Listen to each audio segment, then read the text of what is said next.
Bismillah, alhamdulillah, salatu wassalamu ala rasulillah wa ala alihi wa sahbihi wa mawalah amma ba'd. Di pertemuan ini kita akan membahas tentang fikih saum. Jadi fikih saum, tapi yang kita maksudkan di sini adalah saum secara umum, saum Ramadan gitu, secara dasar di saum wajib. Saya lupa ya sampai saum sunnah atau tidak, tetapi intinya kita akan membahas sepertinya sampai ya, kita lihat aja. Sampai saum sunnah. Jadi kita saum, fikih saum wajib dan saum sunnah. Jadi saum, siam, ya, kalau orang Jawa menyebutnya poso, kalau orang Indonesia menyebutnya puasa. Itu intinya adalah menahan. Ya, jadi soma itu saum al-man, jadi menahan. Menahan yang dimaksud di sini sebenarnya adalah menahan fisik. Jadi menahan makan, menahan minum, dan berhubungan badan. Ya, jadi menahan syahwat yang ada di atas, lubang atas, dan syahwat yang ada di lubang bawah. Ya, syahwat yang lubang di atas itu adalah makan dan minum, kemudian syahwat di lubang bawah adalah berhubungan badan. Itu namanya saum. Jadi menahan dalam waktu tertentu, biasanya dari fajar shadiq hingga ghurub, hingga terbenam, atau hingga maghrib gitu ya. Sederhananya biasanya ya sejak waktu awal subuh hingga waktu awal maghrib. Nah, itu sederhananya begitu. Nah, ini yang saum secara fikih itu ya, kalau mau bahas secara fikih. Tapi kalau mau Anda lebarkan saum secara misalkan nanti kajiannya bukan fikih tapi tasawuf saum misalkan gitu ya, maka itu nanti kita akan membahas lebih dalam lagi. Jadi saum dalam makna saum hati. Saum hati dari hal-hal yang muharramat, hal-hal yang makruhat, nah, bahkan dari hal-hal yang mandzubat katanya, dari hal-hal yang mubahat. Jadi tasawuf saum itu artinya adalah sesungguhnya saum yang fisik tadi gitu ya. Fisik tadi itu akan mengantarkan kita, akan mengajak kita kemudian untuk saum dari hal-hal yang diharamkan Allah Ta'ala, atau saum dari hal-hal yang dibenci sama Allah, yang dimakruh sama Allah ya. Kemudian ya, statusnya makruh, kemudian bahkan dari hal-hal yang dibolehkan. Artinya apa? Ambil secukupnya kira-kira gitu ya. Nah, nanti kalau jenengan bicara lagi misalkan di bidang filsafat saum misalkan, itu akan berbeda lagi gitu ya. Tapi intinya adalah karena fokus kita hanya fikih saum, maka kita akan bicara tentang fikih. Dan fikih ini tidak seribet seperti ketika kita bicara fikih dalam konteks studi fikih, kajian fikih gitu ya. Jadi fikih yang kita maksudkan adalah sederhananya begini, apa yang pernah diajarkan Rasulullah itu yang kita pegang, kemudian yang tidak ada dari Rasulullah maka kita berhenti. Nah, fikih Muhammadiyah sederhananya begitu. Jadi apa yang ada dalilnya secara bayani dari Rasulullah dalam bab ibadah, secara bayani itu secara tekstual ya, ada di teksnya itu, maka itu kita ambil. Yang tidak ada penjelasan secara bayani, secara teks dari Allah Ta'ala, dari Rasulullah, maka kita berhenti. Kita tidak bicara status itu bid'ah atau tidak bid'ah, tapi kita berhenti karena kita mencukupkan dengan sesuatu yang namanya ittiba dan bukan menuju pada sesuatu yang disebut dengan kreativitas atau ibtida. Oke, kita lanjutkan ya. Kita mulai kajian ini ya. Pertama adalah jika awal bulan Ramadan disaksikan, artinya terlihat gitu ya, dan Anda menyaksikan gitu ya. Karena awal Ramadan bisa jadi mulai tapi tidak terlihat. Ini kasusnya dalam persoalan ru'yah, karena bisa ketutup dengan mega atau awan gitu ya. Ketika awal Ramadan tertutup bulan sabit itu ya, bulan awal itu tertutup begitu ya, tidak terlihat, maka ya tidak wajib dalam kasusnya orang yang ru'yah. Tapi kan Muhammadiyah tidak menganut ru'yah sebagai pokok. Muhammadiyah menganut hisab ya, gitu ya. Jadi hisab, maka kemudian ketika sederhana yang bisa kita bahasakan, jika awal bulan Ramadan tiba gitu ya, oke, dengan teropong dan sebagainya kita bisa melihat awal Ramadan dan seterusnya gitu ya. maka berpuasalah ikhlas karena Allah. Jadi maka saumlah ikhlas karena Allah, tahanlah makan, minum, berhubungan badan karena Allah. Oke, ini pertama.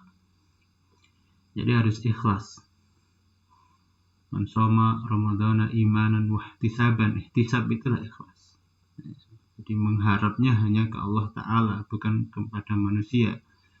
Dan itu dilandasi karena keyakinan kita. Jadi karena kita iman.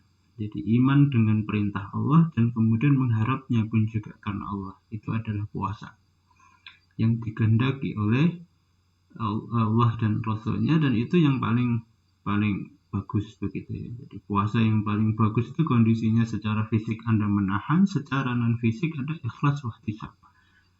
Anda ihtisab dan iman dan ihtisab itu ya.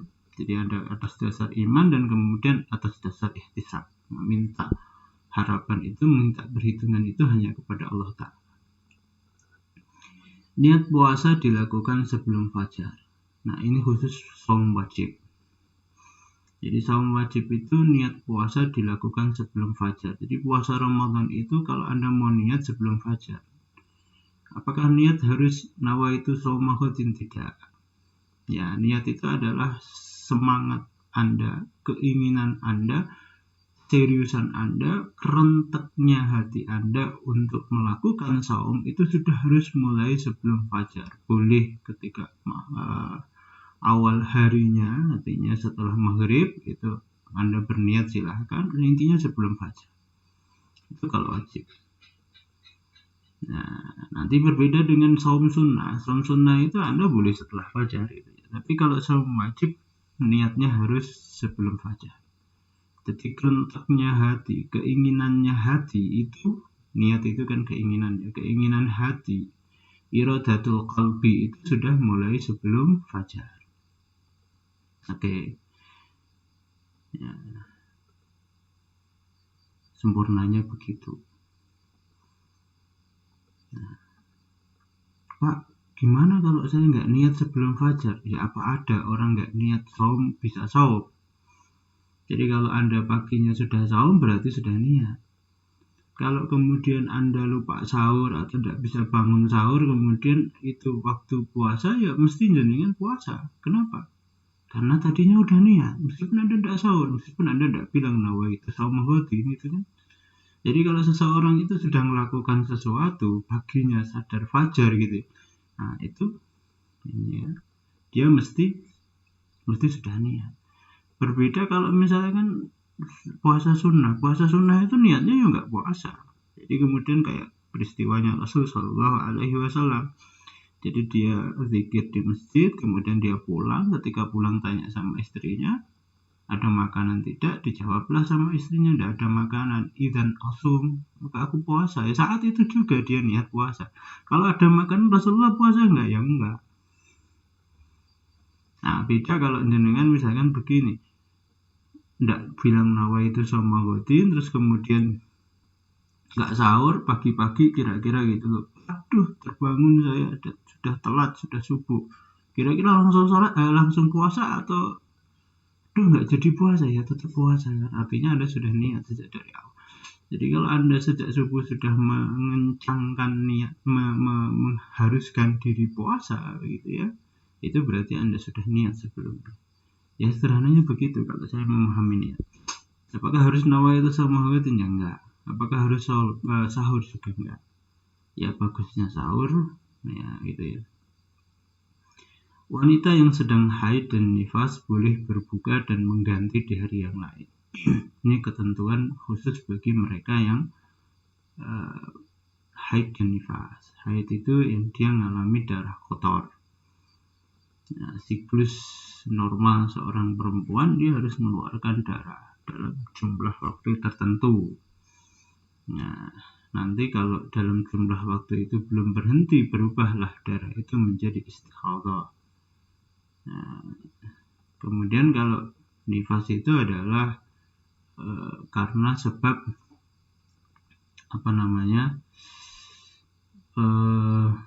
habis melahirkan atau sebelum melahirkan. Jadi kalau seorang perempuan mau melahirkan kok tiba-tiba udah keluar darah, orang sebut itu flek. Sudah dekat ya, bukan di awal ya, flek dekat ya, misalkan sudah 9 bulan 5 hari kok tiba-tiba udah mulai keluar darah padahal belum HPL kira-kira gitu ya. Itu ulama beberapa yang saya pegang itu mengatakan itu adalah darah nifas meskipun dia belum melahirkan gitu ya. Maka bagi yang haid dan nifas boleh berbuka dan mengganti di hari yang lain ya, mengganti yang lain di hari yang lain kalau haid dan nifas. Oke. Orang yang sedang bepergian boleh berbuka dan mengganti di hari yang lain. Ya, sama seperti ketika Anda bepergian atau Anda punya urusan yang berat, maka boleh berbuka. Karena bepergian itu sebab utamanya adalah karena jenengan berat, karena Anda berat, karena terus kemudian berat ini yang menjadikan kita ini nanti, tubuh kita ini dipaksa oleh beban yang lebih. Beban itu apa? Beban menahan makan, kemudian beban menyangga urusan. Nah, dua beban ini kalau ditumpukkan kasihan fisik kita. Kalau itu sampai 1 bulan, maka itu yang jadi masalah adalah misalkan hari ini sebenarnya Anda kuat, 2 hari berikutnya Anda bisa lelah. Sehingga 1 bulan itu ke depan tidak ada sebab apapun Anda harus berbuka. Ini yang ditakutkan. Nah, orang yang sedang bepergian atau yang bebannya berat, merasa dia tidak mampu, seperti yang kalau orang contohkan orang yang kerja di batu bara misalkan begitu ya, penambangan batu bara dan seterusnya, ya kalau dia memang berat banget ya ganti di waktu yang lain. Dengan berturut-turut atau berpisah-pisah. Jadi mengganti di hari yang lain itu boleh berurut dan boleh berpisah. Intinya ya diganti sejumlah hari. Jadi kalau enggak puasanya 5 hari ya gantinya 5 hari. Jangan puasanya 5 hari gantinya 6 hari. Saya bonusi ya Allah, ya enggak benar gitu ya. Atau ya Allah tolonglah saya didiskon 1 hari, ya enggak benar. Itu urusan kita, disiplin kita gitu ya. Jadi enggak boleh. Jadi puasa itu melatih yang utama ya, salah satu melatihnya ya latih disiplin kan gitu ya. Bila berpuasa berat karena tua atau sakit menaun, ya, jadi kalau sudah tua dan sakit yang sudah menaun maka berbuka dan berfidyah. Berfidyah itu mengganti sejumlah makanan. Nah, kalau dulu sejumlah makanan itu difahami ya 1 mud. 1 mud itu ya setengah liter. Nah, ini kalau dulu difahami. Nah, sekarang kalau main konversi ya konversinya itu bisa macam-macam. Ada yang konversinya sekali makan. Ada konversinya adalah semakan 1 hari gitu ya. Ya. Tapi kalau saya ya berpegang aja pada sunnah Nabi begitu ya. Nah, Nabi itu kalau Nabi bilang 1 mud ya 1 mud. 1 mud dalam makanan pokok ya. makanan pokok. Kalau saya begitu saja, tapi kalau ada mau konversi, mau begini, kalau kasih makan sekalian dengan lauk pauk dan seterusnya, ya itu makna yang Anda lakukan, ya saya berlepas dari itu kalau saya gitu ya. Jadi kalau saya pegangnya ya HPT bilang 1 mood ya 1 mood. Tapi kalau kemudian nanti lazismu dia melakukan begini-begini, nah silahkan. Selama kita karena bicaranya di konteks Muhammadiyah, HPT seperti ini. Kalau lazismu belum ditanfid di muktamar, jadikan keputusan muktamar untuk persoalan konversi ini, ya saya tidak bisa bicara di konteks Muhammadiyah. Tapi kalau itu konteks pribadi saya, ya itu yang saya pegang, ya 1 mood ya 1 mood. Wanita hamil dan menyusui pun berbuka dan berfidyah. Jadi kalau yang hamil dan menyusui maka berbuka dan berfidyah. Jadi dia ganti makanan ya, untuk orang miskin. Ada banyak pendapat tentang wanita hamil dan menyusui. Yang satu ya kalau kuat ya silahkan puasa. Kalau kuat ya, jadi kalau kuat ya silahkan puasa. Tentu itu lebih baik. Nah, yang kedua, dia boleh berbuka dan harus mengganti di hari yang lain. Istilah fikihnya mengqadha.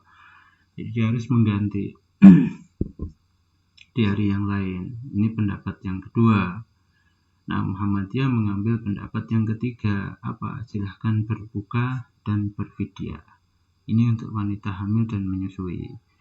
Logikanya adalah begini, kondisi normal misalkan ya, kalau ada jeda ya itu aman-aman saja. Misalkan Anda mau ganti yang lain, misalkan begini, orang hamil itu 9 bulan, menyusui 2 tahun, di tengah-tengah misalkan 1 tahun 8 bulan sudah hamil lagi, terus kemudian menyusui lagi 1 tahun 5 bulan hamil lagi, nah itu dia akan numpuk puasa. Jadi kalau tadi 9 bulan, taruhlah dia nanti hamilnya sebelum puasa, nanti sambil menyusui dia sudah 2 bulan, 2 Ramadan gitu ya, dia sudah 2 Ramadan, terus kemudian hamil lagi sudah 3 Ramadan, menyusui lagi bisa 4 dan 5 Ramadan. Akhirnya nanti dia menumpuk. Kalau kita asumsikan dia harus qadha, dia harus mengganti, maka itu menjadi sesuatu yang berat bagi wanita. Makanya jalan tengah yang paling enak adalah untuk wanita hamil dan menyusui, pilihannya cuma 2. Dia kalau mau kuat puasa ya puasalah, kalau dia nggak kuat puasa maka apa? Fidyah. Kalau yang saya pahami dari logika di fikih yang difahami oleh Muhammadiyah yaitu, jadi jarak jauhnya begitu gitu ya. Oke. Meskipun nanti ada yang harus qadha dan sebagainya ya. Kalau saya dulu pernah baca literatur ya, ini fikihnya Abdullah bin Umar bin Khattab, jadi sahabat Abdullah bin Umar. Itu cara saum wajib maksud saya ya, ini saum wajib. Berniat sebelum fajar. Ya.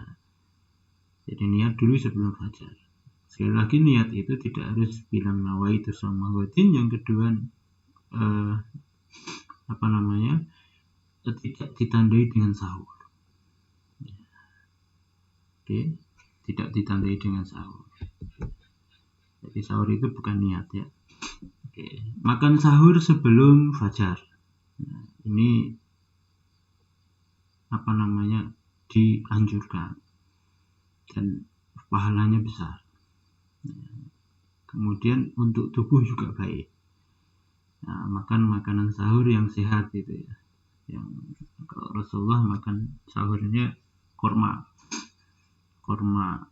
ajwa, bukan korma biasa ya. Korma ajwa, korma biasa ya kandungannya berbeda, apalagi korma Madinah gitu ya. Jadi Ini kan posisi kalau kita bicara nutrisi itu kan berbeda ya. Jadi di daerah mana terus kemudian wujud ini ya. Jadi kalau Adam nanti mau konversi nutrisi, konversi gizi ya itu tentu perbandingannya ya harus Anda pakai. Jadi Rasulullah itu cuma 3 korma ya. Nah itu kenyang sampai sehari. Nah kalau Anda makan 3 piring belum, itu mungkin jadi satu masalah gitu ya. Oke. Tapi intinya adalah silahkan Anda makan sahur sebelum fajar. Nah, disunahkan dan dibiasakan oleh Rasulullah. Jadi, dan kita kalau mau bicara soal boleh nggak sahur, boleh. Tapi persoalannya bagaimana hak tubuh kita, yaitu nanti jadi masalah. Lanjut ya, dilarang makan, minum, dan berhubungan suami istri, berhubungan badan, mulai fajar hingga waktu maghrib. Ya. Gitu ya. Dilarang makan, minum, dan berhubungan suami istri. Kalau berhubungan dengan istri orang lain itu jelas sudah nggak boleh, mau puasa nggak boleh. Tapi kalau suami istri, ini yang jadi persoalannya. Jadi Pak, yang nggak boleh kan berhubungan suami istri. Kalau berhubungan dengan istri orang lain kan ya tetap itu tambah nggak boleh kan gitu ya. Jangan bilang kemudian kalau puasa suami istri nggak boleh, tapi dengan istri orang lain ya nggak bisa, itu lebih nggak boleh.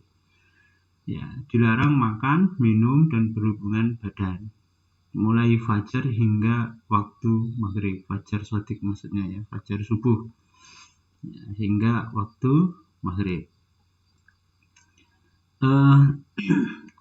Saat puasa pantang berkata dan berbuat dusta. Jadi kalau pas puasa ini secara perintah begitu ya, jadi ada dalilnya ya. Jadi nggak boleh dusta, jangan bicara bohong, jangan bicara pandir yang menunjukkan kebodohan, jangan bicara jahil yang menunjukkan kebodohan lagi ya. Jadi jangan Anda bicara hal-hal yang enggak menunjukkan martabat Anda gitu ya. Jangan bicara kotor dan berbuat gaduh. Jadi jangan nyakiti orang lain. Jangan bicara yang merusak martabat Anda dan jangan melakukan hal-hal yang merusak martabat orang lain. Jangan berbicara yang membuat Anda ini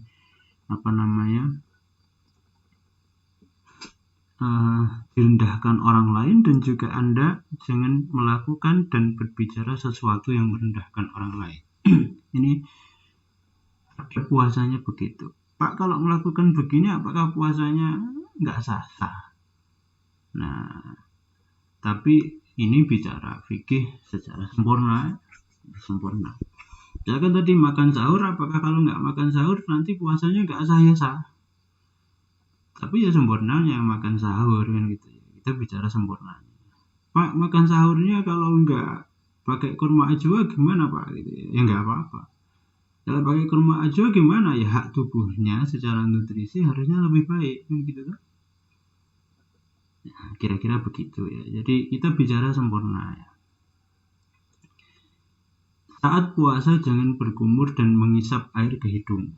Jadi jangan terlalu dalam ketika berkumur dan menghisap istinsyak. Nah, itu jangan terlalu dalam hingga masuk ke lubang hidung. Gitu ya.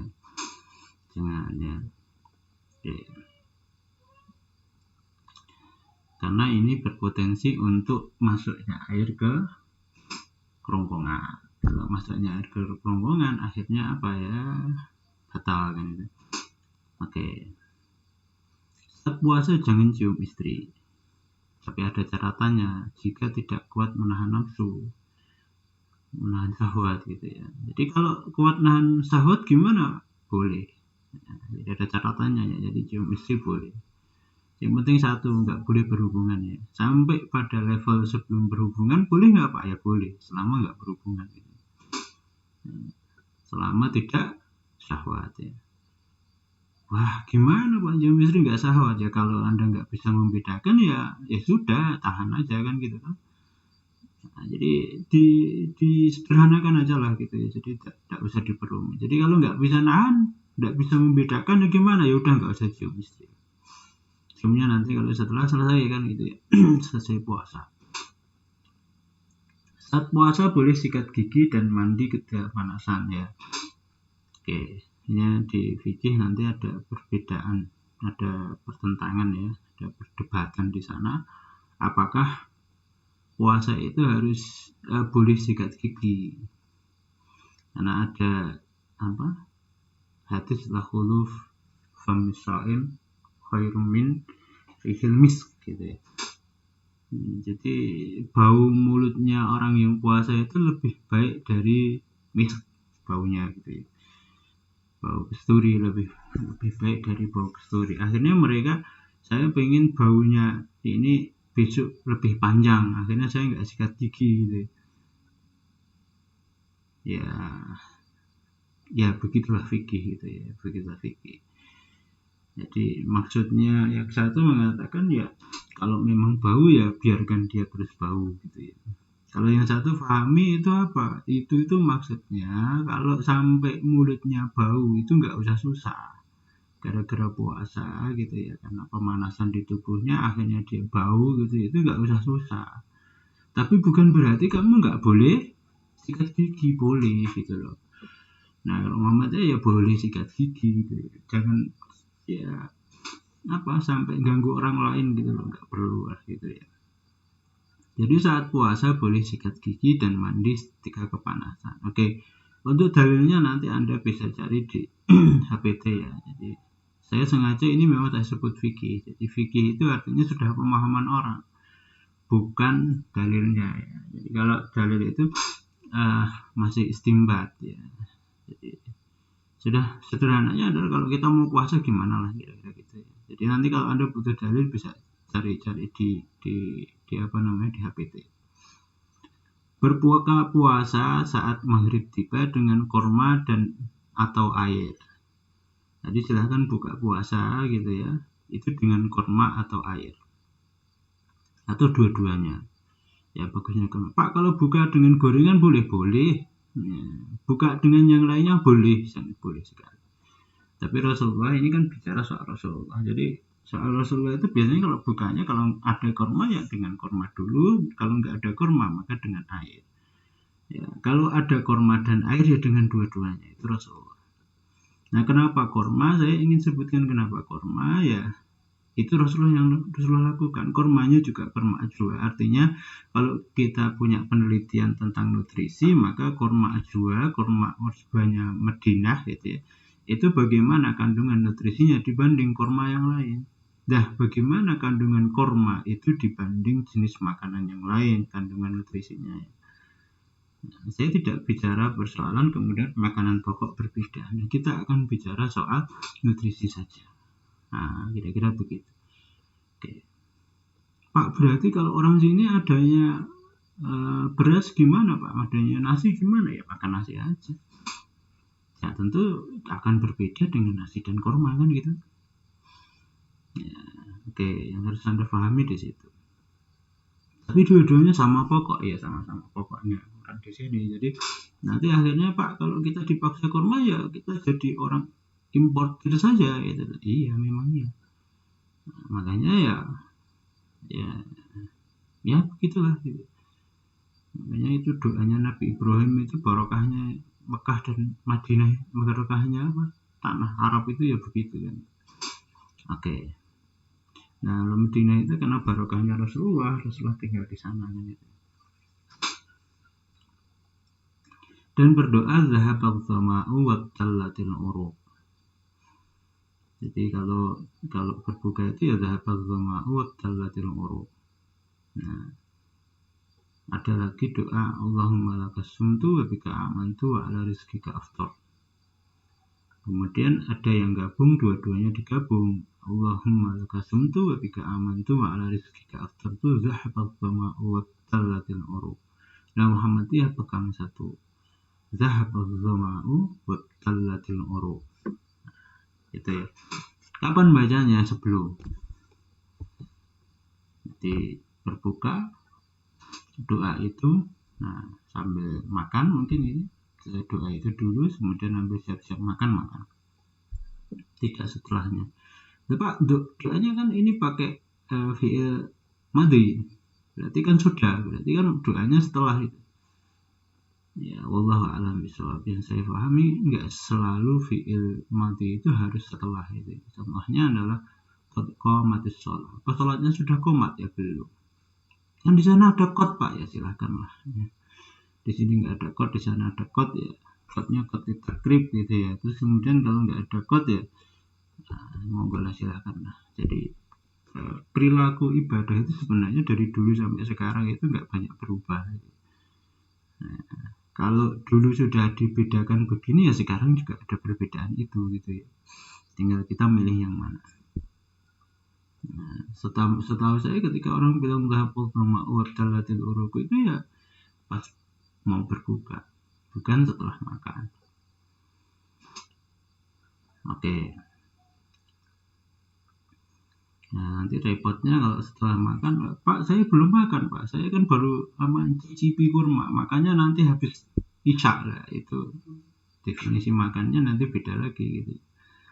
Oke, selama bulan Ramadan dianjurkan memperbanyak sedekah dan membaca Al-Quran. Jadi selama bulan Ramadan itu dianjurkan memperbanyak sedekah dan membaca Quran. Ini dua ibadah yang disukai Rasulullah. Satu adalah bagaimana dia mendekat dengan Allah Ta'ala. Yang kedua, dimensi spiritual dia bagus, kemudian dimensi sosial dia bagus. Jadi seorang muslim itu harusnya ya spiritualnya bagus, ya sosialnya bagus. Sosial yang paling bagus adalah sedekah. Sedekah, kenapa istinya sedekah dan bukan infak? Artinya Anda selalu berbuat baik pada orang lain. Nah, kemudian samping itu melakukan sholat tarawih. Tarawih itu adalah sholat di mana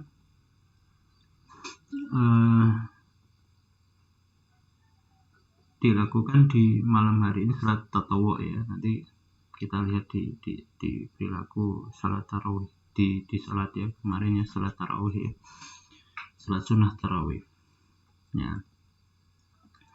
Dan beriktikaf. Nah ini maksudnya beriktikaflah. Nah, jadi beriktikaf itu berhenti, wukuf 10 hari terakhir. Jadi ini kebiasaan Rasulullah. Jadi sedekah, baca Quran, kemudian sholat tarawih dan beriktikaf 10 hari terakhir ketika bulan Ramadan. Karena bulan Ramadan itu bulan saum, maka ya saum wajib ya, ini yang biasa dilakukan. Nah, ini memperbanyak baca Quran, memperbanyak sedekah dan tarawih, kemudian iktikaf. Oke, puasa tatawwu, puasa sunnah. Kita lanjut ya, puasa sunnah. Tata cara puasa sunnah, puasa tatawwu. Berpuasalah dengan ikhlas karena Allah sebelum berpuasalah dengan niat ikhlas. Jadi niatnya sebelum fajar atau setelah fajar hingga tengah hari. Pak, kalau saya niatnya setelah tengah hari ya, kalau berdasar ini ya enggak boleh. Jadi puasa itu niatnya ya sampai tengah hari. Rasulullah itu adanya riwayat sampai situ, maka dibatasinya segitu. Kalau saya niatnya sore gimana ya? Anda sudah zalim terhadap tubuh Anda kan gitu kan. Mosok dari pagi sampai sampai sore nggak makan dan tanpa niat puasa sejak dari pagi, itu kan ya masalah itu. Nah itu yang masalah Anda itu ya. Yang kedua, kalau Anda niat begini terus, bablas begini terus, bisa nanti efeknya bisa wisol, jadi puasa yang bersambung itu ya. Nah, jadi dibatasi ya. Jadi normalnya orang menahan makan itu ya paling pol kalau misalkan normalnya kita makan jam 7 ya ditahan ya sampai jam 9 ya, itu normalnya ya, 2 jam ditahan itu normal. Tapi kalau ada tahan sampai boleh Anda tahan sampai zuhur boleh, jadi Anda nggak makan ya, jadi makannya sore aja sampai zuhur boleh dan bagus itu. kalau kuat ya, kalau kuat ya, dan bagus kalau kuat, serius itu bagus kalau kuat. Dan hati-hati bagi yang punya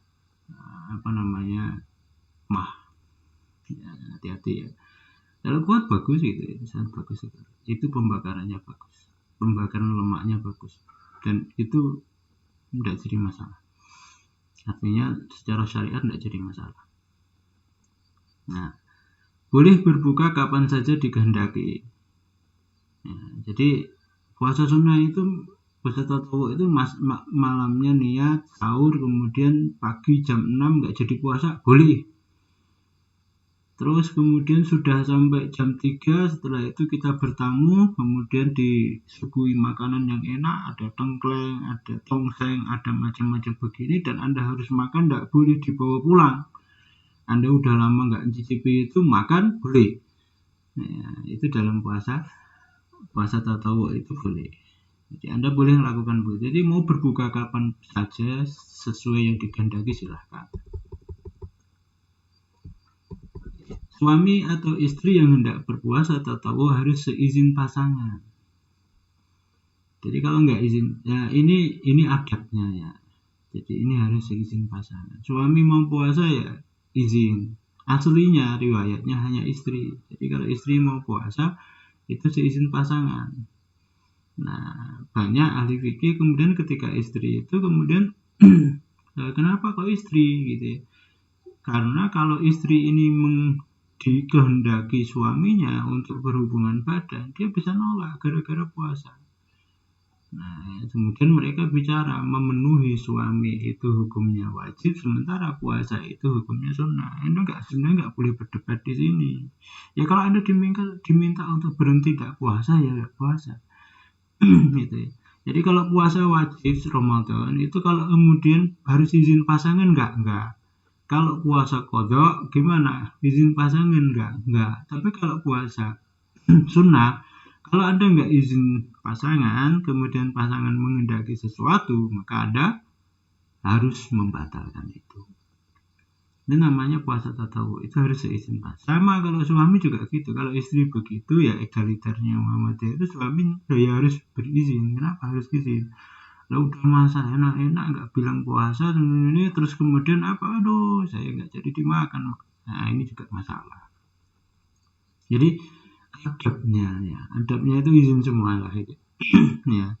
Kalau puasa aja punya adab, apalagi kalau urusan poligami ya semakin harus beradab. Jadi kalau ada orang mau poligami terus kemudian urusannya apa? Pak, saya bukankah poligami itu tidak harus izin sama istri? Ya secara fikih bahasan itu nggak ada. Tapi adabnya kan gitu ya. Kita bicara adab kan gitu ya. Wong puasa, urusan puasa aja pakai adab, apalagi urusan yang bikin ribet dan bukan bikin ribet, yang bikin kalau nggak aman Anda ya cekcokan gitu loh. Itu ya makin harus izin kan gitu loh ya. Jangan bukan persoalan kemudian nggak ada dalilnya izinnya lah. Ini repot ini kalau bahas begini ini repot, betul-betul repot. Udahlah itu dia nafsu dan syahwat aja lah, nggak usah dibahas lah gitu ya. Oke.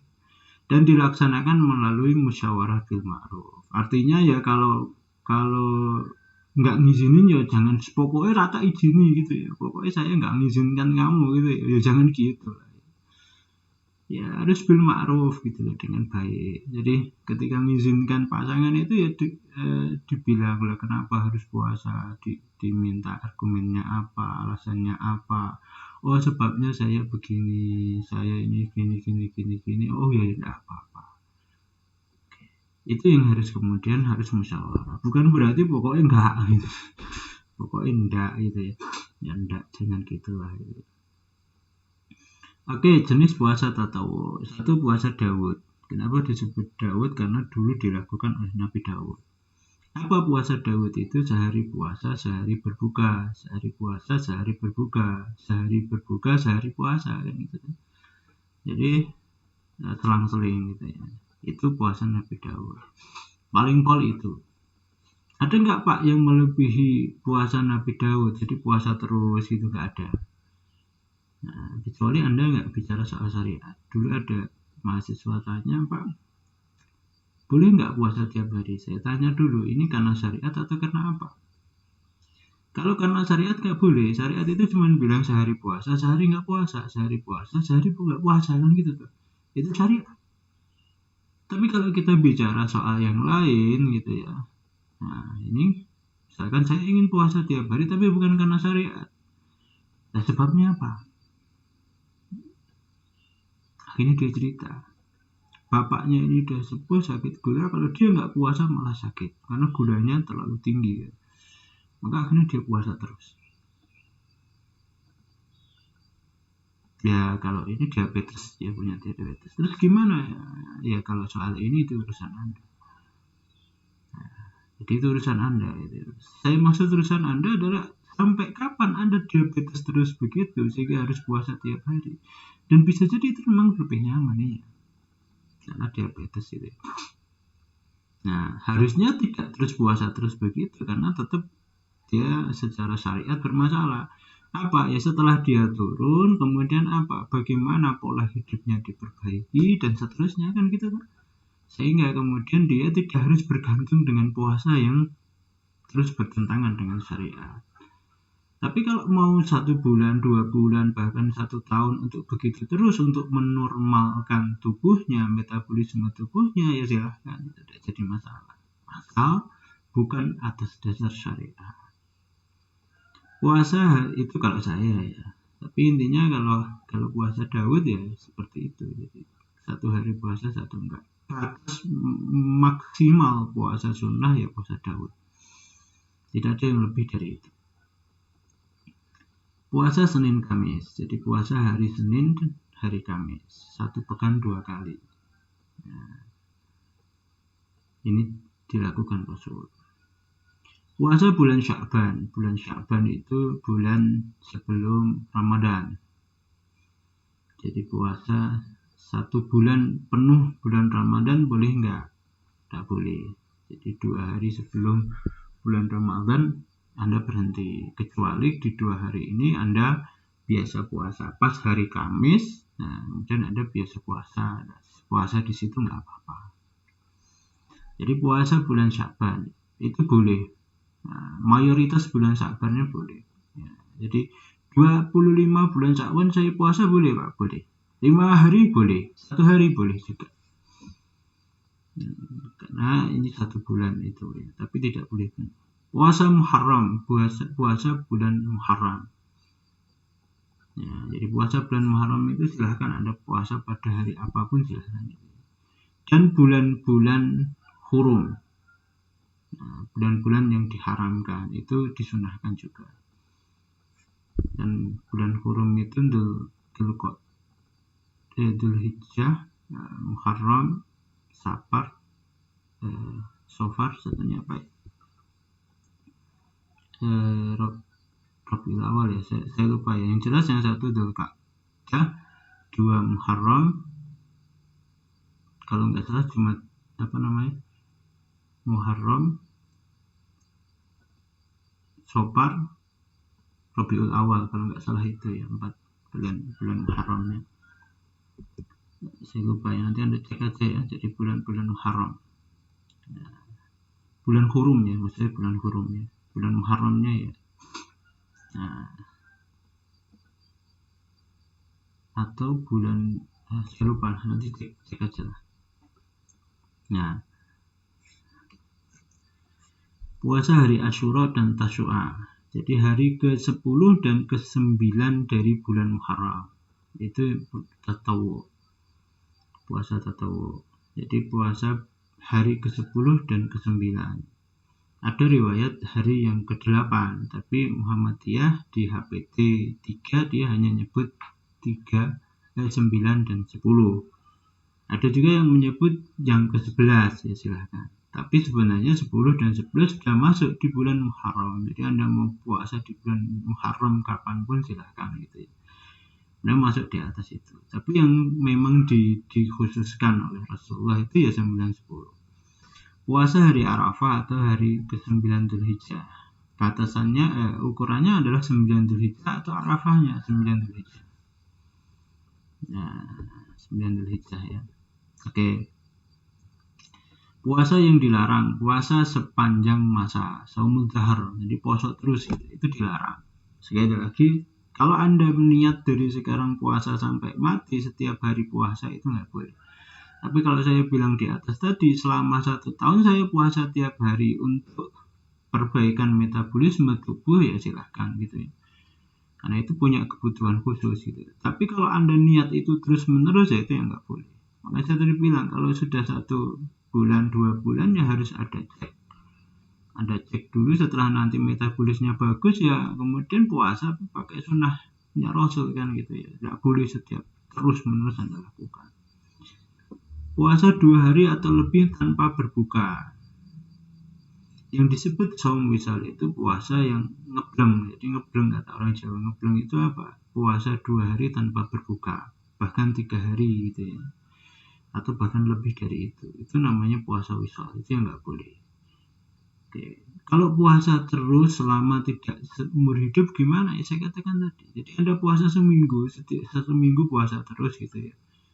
Bukan karena maksud tertentu, bukan pengen sugih atau pengen kaya atau pengen jadi begini, enggak ya. Jadi Anda puasa terus gitu selama 1 minggu boleh enggak ada larangan sebenarnya. Tapi Rasulullah juga tidak merintahkan. Kenapa? Yang enggak boleh itu larangannya saumud dahar. Jadi Anda seumur hidup puasa terus, atau puasa yang tanpa sahur gitu ya. Kalau puasa pakai sahur boleh enggak? Ya boleh. Ya, harusnya boleh. Berpuasa di 2 hari raya, boleh enggak? Enggak boleh. Berpuasa di hari tasyrik, enggak boleh. Hari tasyrik itu hari ke 11, 12, 13 Dzulhijjah setelah Idul Adha. Kemudian puasa hari Jum'ah tanpa diikuti 1 hari puasa hari sebelum dan sesudah. Jadi kalau hari Jum'ah itu kalau mau puasa nggak boleh hari Jum'ah saja, sebelumnya puasa atau sesudahnya puasa. Jadi Kemisnya puasa, kemudian Jumatnya ada puasa. Atau kalau hari Kamisnya nggak puasa, hari Jumat puasa, hari Sabtunya puasa. Kemudian mendahului puasa Ramadan dengan berpuasa 1 atau 2 hari kecuali bagi yang terbiasa. Kalau yang nggak terbiasa nggak boleh. Kalau yang terbiasa silahkan saja. Oke. Ini beberapa referensi yang kita pakai. Jadi kita puasa tatawwu dan puasa sunnahnya. Nah, puasa ini ibadah yang paling sederhana fikihnya. Kenapa? Yang penting ada nahan. Ya, dalam batas waktu tertentu dah.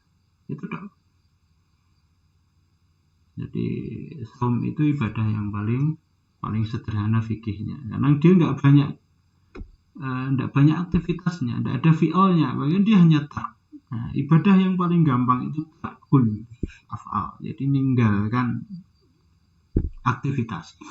Yang paling sulit itu adalah ibadah fi'lul af'al. Jadi melakukan sesuatu. Nah, melakukan itu kan persoalannya, melakukan sendiri itu berat, kemudian melakukan yang benar itu berat lagi. Yang bikin rumit itu melakukan yang benar, karena kita ini nggak melihat Rasulullah langsung, tapi kita melihat dokumen dari Rasulullah SAW. Ya, barangkali ini silahkan kalau ada yang bertanya melalui channel di mana Anda bisa ketemu saya gitu ya, melalui link atau apapun yang bisa ketemu dengan saya gitu, kontak atau apapun, silahkan. Saya mohon maaf ketika banyak kesalahan. Subhanakallahumma bihamdika asyhadu an la ilaha illa anta astaghfiruka wa atubu ilaik.